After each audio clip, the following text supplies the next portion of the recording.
नमस्कार, मैं हूं आपके साथ मयंक। देखिए, इस वक्त की बड़ी खबर आ रही है मिडिल ईस्ट से। ईरान और अमेरिका के बीच जो न्यूक्लियर बातचीत होने वाली थी शुक्रवार को, जुमे को जो बातचीत होने वाली थी, खबरों के मुताबिक ये बातचीत अब कैंसिल हो गई है। यानी अब कोई डील नहीं होगी, अब तैयारी जंग की शुरू हो चुकी है। देखिए, मैं इस समय न्यूज रूम में नहीं हूं, लेकिन कमिटमेंट है आप तक हर खबर सबसे पहले पहुंचाई जाएगी और सबसे सटीक खबरें पहुंचाई जाएगी। इस समय जो मिडिल ईस्ट से खबरें आ रही हैं, जो ईरान से खबरें आ रही हैं, उसके मुताबिक ईरान और अमेरिका के बीच जो बातचीत होने वाली थी न्यूक्लियर डील को लेकर, ये बातचीत अब कैंसिल हो गई है। देखिए, ये बहुत बड़ी खबर है और मामला एक बार फिर जंग की तरफ आगे बढ़ गया है। देखिए, जो खबरें आई उसके मुताबिक पहली बात तो जो मामला मुद्दा दोनों देशों के बीच उभरा वो था कि बातचीत कहां पे होगी। पहले यह कहा गया कि बातचीत इस्तांबुल में होगी, लेकिन उसके बाद ईरान की तरफ से यह कहा गया कि बातचीत ओमान में होगी। इस लोकेशन को लेकर सबसे बड़ा विवाद था, उसको लेकर कहीं एक सहमति बनती दिखाई दी, लेकिन उसके बाद एक बड़ी खबर आई। अमेरिका की तरफ से यह शर्त रखी गई कि ईरान को अपनी मिसाइल प्रोग्राम को रोकना होगा, जो लॉन्ग रेंज मिसाइल्स हैं उसको कम करना होगा। ईरान इस बात के लिए तैयार नहीं हुआ और जो खबरें सूत्रों के मुताबिक आ रही हैं कि जो बातचीत होने वाली थी वो अब कैंसिल हो गई है। ईरान ने साफ शब्दों में कह दिया है कि किसी भी सूरत में हम अपना मिसाइल प्रोग्राम नहीं रोकेंगे। देखिए, सबसे पहली बात तो लोकेशन के लिए हुई कि बातचीत कहां पे होगी। ईरान की तरफ से कहा गया कि बातचीत ओमान में होनी चाहिए, अमेरिका की तरफ से कहा गया कि बातचीत तुर्की में होनी चाहिए, इस्तांबुल में होनी चाहिए। पहली बात तो ये मतभेद थे। उसके बाद जो दूसरा मुद्दा उभर कर सामने आया, अमेरिका ने अपनी शर्तें रख दी थी ईरान के ऊपर कि आप अपने मिसाइल प्रोग्राम को रोकेंगे। देखिए, मैं आपको बार बार ये कह चुका हूं कि न्यूक्लियर डील से ज्यादा बड़ा मुद्दा जो है वो ईरान की मिसाइल्स का है। इस समय इजराइल के लिए, नेतन्याहू के लिए जो सबसे बड़ा इशू है वो ये है कि किसी तरह ईरान की मिसाइलों को रोका जाए। हमने देखा 12 दिन की जंग में ईरान ने जो मिसाइल बरसाई इजराइल के ऊपर, उससे इजराइल खौफ में है और इजराइल ये चाहता है कि किसी भी सूरत में ईरान के मिसाइल प्रोग्राम को रोक दिया जाए। इसके लिए ईरान तैयार नहीं है। ईरान ने साफ शब्दों में अमेरिका को कह दिया है, विटकॉफ को कह दिया है, जो कि डोनाल्ड ट्रंप के करीबी हैं और एनवॉय हैं, जो कि इस बातचीत में अहम भूमिका निभाने वाले थे। उनको साफ संदेश दे दिया गया है कि ईरान अपने मिसाइल प्रोग्राम पर कोई बातचीत नहीं करेगा। देखिए, अली खामेनी साहब ने हाल ही में जो लास्ट अपनी स्पीच दी थी उसमें उन्होंने बिल्कुल साफ शब्दों में कह दिया था कि ईरान किसी भी दबाव के आगे नहीं झुकेगा, मिसाइल प्रोग्राम पर किसी तरह की कोई बातचीत नहीं होगी।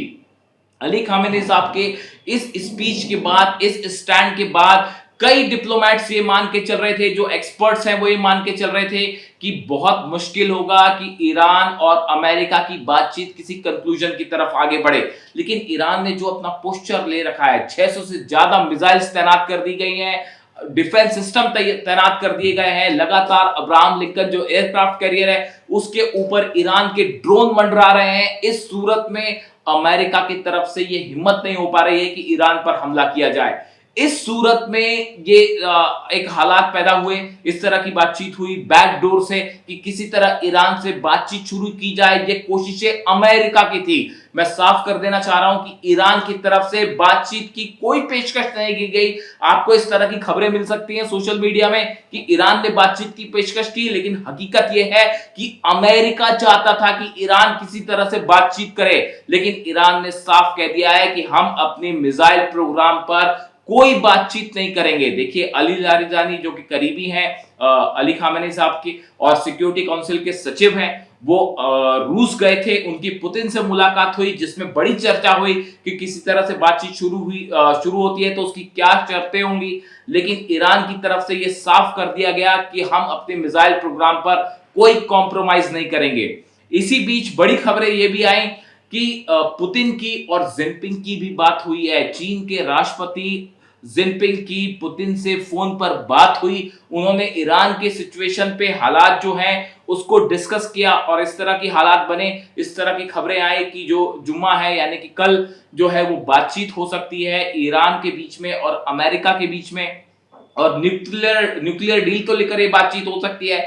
इस तरह की खबरें आई, लेकिन इस समय जो खबरें आ रही हैं सूत्रों के मुताबिक उसके उसके अनुसार ईरान ने बातचीत से मना कर दिया है। ईरान ने साफ कर दिया है कि अगर आप हमारे मिसाइल्स पर कोई प्रोग्राम पर कोई बातचीत करना चाहते हैं तो ये हमें कतई मंजूर नहीं है। इस बातचीत का हिस्सा ईरान की मिसाइल्स नहीं होंगी और ये एक बड़ा झटका है अमेरिका के लिए। और इसके बाद हालात ये हैं कि एक बार फिर मिडिल ईस्ट में जंग की तैयारी शुरू हो चुकी है। देखिए, सिक्योरिटी काउंसिल की ईरान की जो खबरें बता रही हैं, एक बड़ी बैठक हुई जिसमें जितने बड़े कमांडर्स थे ईरान के वो सब शामिल हुए, आर्मी चीफ शामिल हुए, नौसेना के चीफ शामिल हुए और इनके बीच में एक बड़ी बैठक हुई। और उस बैठक का ब्रीफ जो है वो अली खामेनी साहब को दिया गया है, ईरान के सुप्रीम लीडर को दिया गया और ये बताया गया कि अमेरिका ये चाहता है कि हर हालत में ईरान का प्रोग्राम जो है मिसाइल प्रोग्राम उसको रोका जाए, जिसके बाद ये साफ कर दिया गया ईरान की तरफ से कि हम अपना मिसाइल प्रोग्राम नहीं रोकेंगे।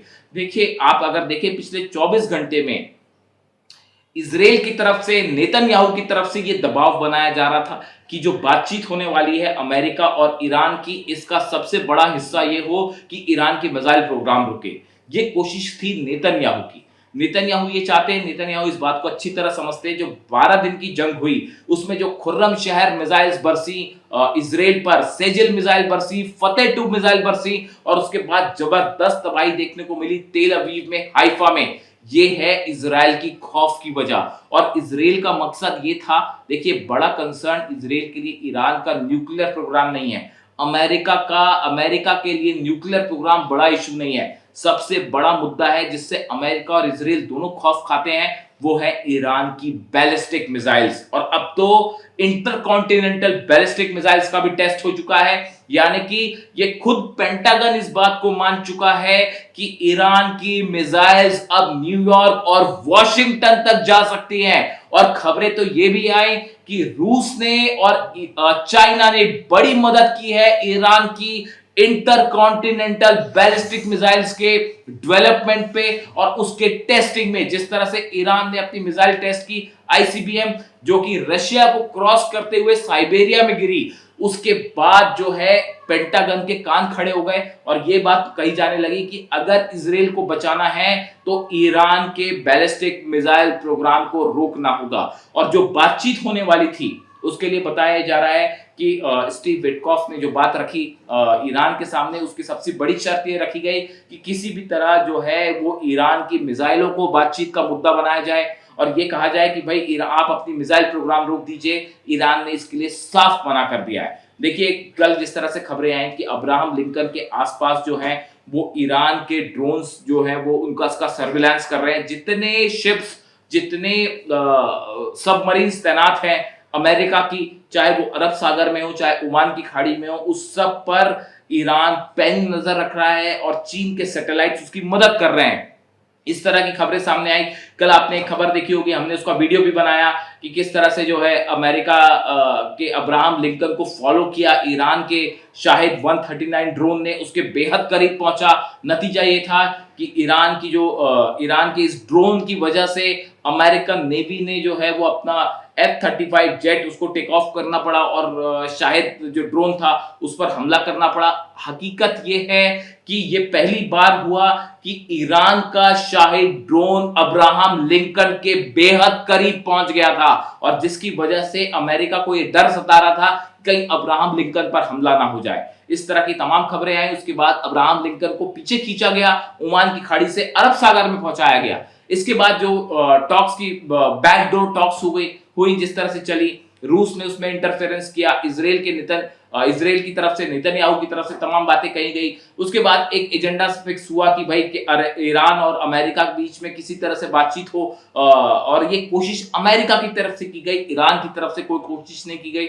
और अब उसके बाद जो खबरें आ रही हैं कि जो बातचीत तय की गई थी कि बातचीत हो सकती है, ये सारी संभावनाएं अब खत्म हो चुकी हैं। इसका नतीजा ये है, ईरान की तरफ से आदेश जारी कर दिया गया है, सभी मिसाइल्स को लॉन्च पैड पे एक्टिव मोड पर रखा जाए, और बातचीत वाली बात थी अब वो खत्म होती दिखाई दे रही है। ईरान ने अपना रुख साफ कर दिया है, ना हम यूरेनियम एनरिचमेंट रोकने जा रहे हैं, इसके अलावा ना ही जो है वो मिसाइल प्रोग्राम से कोई शर्तें मानी जाएगी अमेरिका की, किसी दबाव में ईरान नहीं आएगा। और इन हालात में जब अब ये खबरें आई हैं कि ये बातचीत कैंसिल हो रही है, ईरान ने अलर्ट जारी कर दिया गया है, जितने मिसाइल लॉन्चर्स हैं सबको एक्टिव मोड में रख दिया गया है। और जो लेटेस्ट खबरें आई हैं उसके मुताबिक ईरान ने अपने 600 से ज्यादा मिसाइल्स जो हैं वो तैनात कर रखी हैं तेल अवीव को टारगेट करते हुए। और सबसे ज्यादा इसमें खैबर मिसाइल्स हैं, 600 से ज्यादा खैबर मिसाइल्स जो है वो तेल अवीव पर निशाना साधते हुए लॉन्च पैड्स पर रेडी हैं। यानी अगर किसी भी तरह का हमला होता है अमेरिका की तरफ से, जो खबरें आ रही हैं कि बातचीत खत्म हो सकती है, बातचीत फेल हो सकती है, अमेरिका की तरफ से कहा गया है कि अगर आप बातचीत नहीं करेंगे तो हम हमला करेंगे, ईरान इसके लिए तैयार है। ईरान ने 1-to-1 चुनौती को लिया है और यह साफ कर दिया है कि अगर अमेरिका की तरफ से जरा भी हमला होता है तो पहला नतीजा होगा कि 600 से ज्यादा जो खैबर मिसाइल्स हैं वो तेल अवीव पर लॉन्च कर दी जाएंगी। न तेल अवीव बचेगा, न हाइफा बचेगा। देखिए जो खबरें आ रही हैं उसके मुताबिक कई सारे अमेरिका के एक्सपर्ट्स हैं, वो भी ये मान के चल रहे हैं कि अगर अमेरिका और ईरान की बातचीत फेल हो गई तो इसका सबसे बड़ा खामियाजा इजराइल को भुगतना पड़ेगा, और इजराइल पर ऐसा हमला होगा जो इतिहास में कभी किसी ने नहीं देखा होगा। और इस समय जो डिप्लोमेटिक सर्कल्स में जो बातचीत चल रही है, आज देखिए कल जुम्मा है और ये बताया जा रहा था कि ओमान को लेकर ओमान में शायद बातचीत हो सकती है। ईरान ने ये भी कह दिया था कि हमारे डेलीगेट्स तैयार है बातचीत करने के लिए, लेकिन हम मिसाइल प्रोग्राम पे बात नहीं करेंगे। दूसरा, जहां तक न्यूक्लियर एनर्जी का सवाल है, ईरान को अपनी इंटरनल जरूरतों के लिए न्यूक्लियर एनर्जी की जरूरत है और हम अमेरिका की शर्तों पर कोई डील नहीं करेंगे। और इस बात को लेकर अब जो हालात हैं, जो इस समय की खबर आ रही है, वो खबर ये है कि ईरान और अमेरिका के बीच होने वाली बातचीत कैंसल मानी जा रही है। हालांकि अमेरिका और ईरान की तरफ से ये इस तरह के बयान आ रहे हैं कि भाई अभी भी संभावना है कि अगर किसी तरह का कोई रिस्पेक्टफुल सिचुएशन में बात होती है तो ईरान बातचीत करने के लिए तैयार है। लेकिन जो असली खबर है वो ये अंदर खाने की खबर कि ये बातचीत फेल हो गई है और ईरान ने ऐसी तैयारी कर ली है जंग की जो शायद पहले कभी नहीं हुई। और पिछले 2 घंटे में ईरान की गवर्नमेंट ने ये आदेश जारी कर दिए गए हैं कि आईआरजीसी एक बड़ी जंग के लिए तैयार रहे, बड़े हमले को काउंटर करने के लिए तैयार रहे। यानी अगले 24 घंटे देखिए, अब सबकी नजर है कल शुक्रवार को दिन क्या होता है। क्या किसी तरह का कोई डेलीगेशन ईरान का जाता है ओमान, क्या अमेरिका का कोई डेलीगेशन आता है। बताया जा रहा है कि कुशनर जो है और स्टीव विटकॉफ लगातार ये कोशिश कर रहे थे, पुतिन को ये मनाने की कोशिश कर रहे थे कि ईरान को बातचीत के लेवल पर लाइए। देखिए ईरान ने जो अपनी मिसाइल, अपना जो पोस्टर लिया, अपनी मिसाइल तैनात कर दी, एंटी शिप मिसाइल तैनात कर दी, फारस की खाड़ी में जबरदस्त जंग की तैयारी की। और देखिए जॉर्डन के जितने बेसिस हैं, लगातार ये खबरें आई कि जॉर्डन में F-15 जेट्स जो है वो आ गए हैं और जॉर्डन की तरफ से हमला हो सकता है। ईरान ने अपनी मिसाइल्स जो है जॉर्डन के जितने अमेरिकन बेसिस हैं सब पर पिन पॉइंटेड तैयारी कर रखी है कि अगर जरा भी हमला होता है तो ईरान मिसाइल्स दाग देगा। इन हालात में जो इस समय की बड़ी खबर है वो खबर ये है कि बातचीत वाली जो संभावनाएं थी वो कैंसिल मानी जा रही हैं, जीरो मानी जा रही है। और एक बार फिर हालात पिछले 4 घंटे में जंग की तरफ पलट गए हैं। यानी अगले 2 से 3 दिन बेहद अहम होने वाले हैं और क्या मिडिल ईस्ट में सबसे बड़ी जंग का आगाज होने जा रहा है, इस पे हमारी नजर होगी। देखिए आज मैं न्यूज रूम में नहीं हूं, मैं घर पे हूं, लेकिन आप तक हर खबर पहुंचाना जरूरी है, इसलिए ये वीडियो बनाया गया। मैं पूरी सिचुएशन पे नजर बनाया हुआ है, जैसे ही अगली कोई भी खबर आती है मैं आप तक पहुंचाऊंगा। आप खुद कमेंट करके बताइए कि आपका क्या मानना है कि अब हालात किस तरफ जा रहे हैं। मैं आपके सारे कमेंट्स पढ़ रहा हूं, कोशिश करूंगा उनका जवाब भी दूं। इससे जुड़ा जो भी अपडेट होगा मैं आप तक पहुंचाऊंगा। Thank you so much.